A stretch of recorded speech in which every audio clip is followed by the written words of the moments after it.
এটা দেখছি ইংরেজিতে লেখা, বাবা রে বাবা। আচ্ছা দেখি যে উইথাউট ডিভোর্সিং দ্য বয়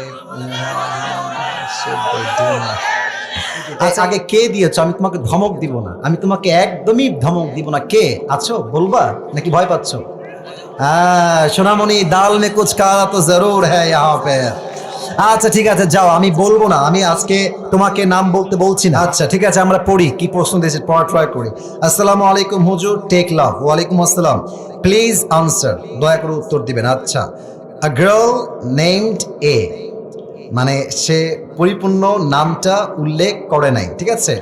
সে লিখেছে marriage a boy named B without her parents permission, মানে একটা মেয়ে এবং একটা ছেলে, এই যে এ দিয়ে বি দিয়ে নাম দিয়ে বুঝাইছে, তারা আব্বা আম্মার পারমিশন ছাড়া বিয়ে করেছে।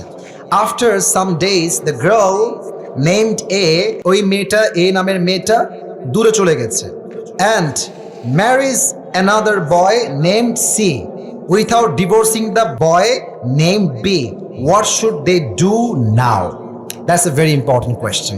সে প্রশ্ন করেছে কি, আমি বুঝাচ্ছি আপনাদেরকে, আমি আবারও পরে জাস্ট ট্রান্সলেশন করছি বোঝাবার স্বার্থে। A girl named A marriage a boy named B, একজন এ নামের ছেলে বি নামের মেয়েকে বিয়ে করেছে পারমিশন ছাড়া, উইথাউট হার প্যারেন্টস পারমিশন, কোনো অনুমতি ছাড়াই বিয়ে করেছে।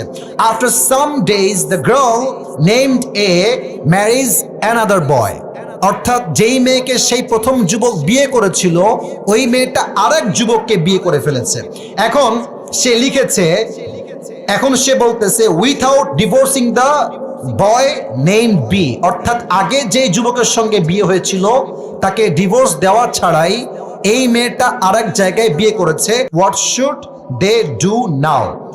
এখন তার প্রশ্ন হচ্ছে হুজুর তারা কি করবে? প্রথম কথায় আমি বলতে চাই, মেয়েটার বিয়েটা হয় নাই। এর কারণ কি, যদি কোনো মেয়ে সেকেন্ড কোনো বিয়ে করতে চায় তার স্বামীকে রেখে, তার স্বামীকে তাকে তালাক দিতে হবে। তালাক দিলেই হবে না, 3টা পিরিয়ড পার করতে হবে। 3টা পিরিয়ড যখন পার হবে, তখন স্বামী এবং স্ত্রীর মাঝে রিলেশনশিপটা ফুললি ব্রেকআপ হবে। তখন মেয়েটা চাইলে অন্য কোনো জায়গায় বিয়ে বসতে পারে। এখন সে যে প্রশ্ন করেছে, এই প্রশ্ন হচ্ছে এমন হুজুর, সে ওই প্রথম ছেলেকে ডিভোর্স না দিয়ে আবার আরেক জায়গায় বিয়ে করেছে। আমার মনে হয় যেই মেয়ে প্রথম স্বামীর থেকে ডিভোর্স না নিয়েই অন্য কোথাও বিয়ে বসে যায়, তার চরিত্রে নিশ্চিত ভেজাল আছে যুবক ভাইরা। আর আমি একটা কথা মনে প্রাণে বিশ্বাস করি, বিশ্বাস বড় একটা দামি জিনিস, সস্তা মানুষ বিশ্বাসের মান ধরে রাখতে পারে না। যেই মেয়েটা তোমাকে ডিভোর্স না দিয়েই বিয়ে করেছে, মনে রাখবা ওইটা আসলে সেকেন্ড টাইম তোমার বউ হওয়ার যোগ্যতা রাখে না, ওকে ডিভোর্স দেওয়াই উত্তম হবে।